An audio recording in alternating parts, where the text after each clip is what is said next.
For years, the truth was hidden.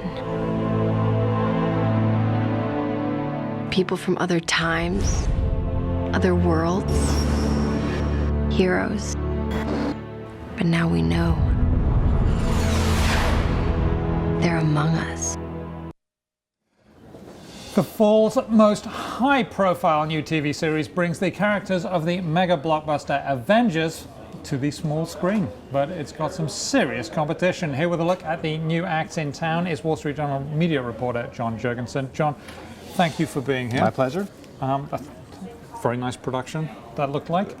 So let's start. It's S.H.I.E.L.D., right? Marvel's S.H.I.E.L.D. It's not only the biggest show of the fall, it also has the most unwieldy title of the fall, too. Marvel's Agents of S.H.I.E.L.D., S.H.I.E.L.D. being an acronym for this agency that wrangles superheroes and takes care of otherworldly threats. And people are just going to call it S.H.I.E.L.D., though, I'm sure. I would assume so, yes. Okay, and that obviously they're betting a lot on that, right? Yeah, this is Marvel's first push into television, and it's this kind of synergy relationship with ABC, both of them being a unit of Disney.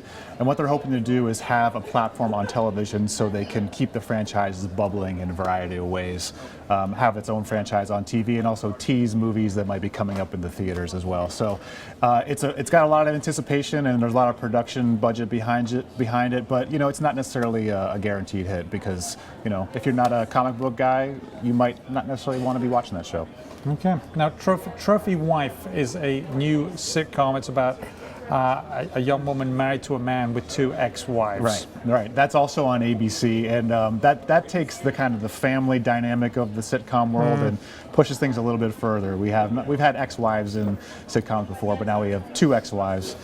Actually, the creator of that show is married to a man with three ex-wives, and she was drawing on her own relationship, but she said that three might have been pushing it too much. Three might have been pushing it. I'm thinking of Big Love, of course, when the guy didn't have ex-wives, he had actually three wives.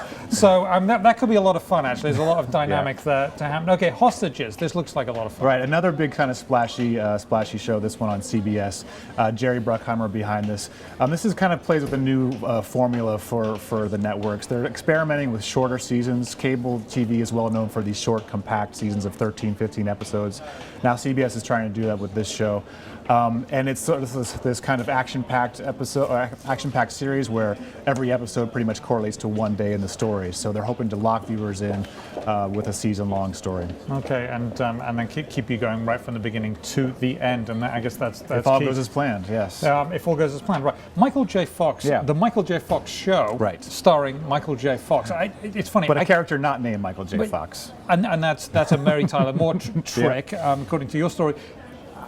I don't know about you, but I just can't help but like him as a character on TV. I don't know what he's like in person, but I mean, he always seems very appealing that you want to watch this guy. Right. I mean, he's one of these, sort of these characters and actors that most of us have grown up with and feel a sort of affinity with. He's also well known as a nice guy in the business, as a person, and so this is kind of an interesting mix. This is a very semi-autobiographical show. It's a comedy, but they're playing off of his real life condition with Parkinson's, and many of the jokes in the first episode, address Parkinson's and the side effects of that, the tremors, etc. So they're trying to take this very sensitive subject and turn it into something you can laugh about and also deepen him as a character. At least relate to it. Right. Now there was a bidding war for this, right? Yeah. I mean, when it was announced that he was going to be coming back to TV, all the networks saw him as this very bankable character. Oh yeah. There's no doubt about it. There's no doubt about it. So they see it as a home run. That remains to be seen whether it's actually going to translate. But he's got a history with NBC, obviously, so he's going to be coming back into that fold, and they hope that he's sort of picking up where he left off. Okay, great. Well, we wish them great. And now Brooklyn Nine-Nine, what's this? Comedy fans will, of course, know Andy Samberg from SNL, and he is doing his first TV role there. This comedy that has sort of these echoes of Barney Miller, if you remember that show. This kind of workplace comedy, but set in the real world of a cop show. They're not sending up cop shows. It's not a parody or a satire. They're trying to have kind of a real world cop show, but with comedy in it. And Samberg plays with kind of a Parks and hotshot. Recreation writers, right? Exactly. exactly. So it's that sensibility, yeah. And so that sort of like mixes it up a bit.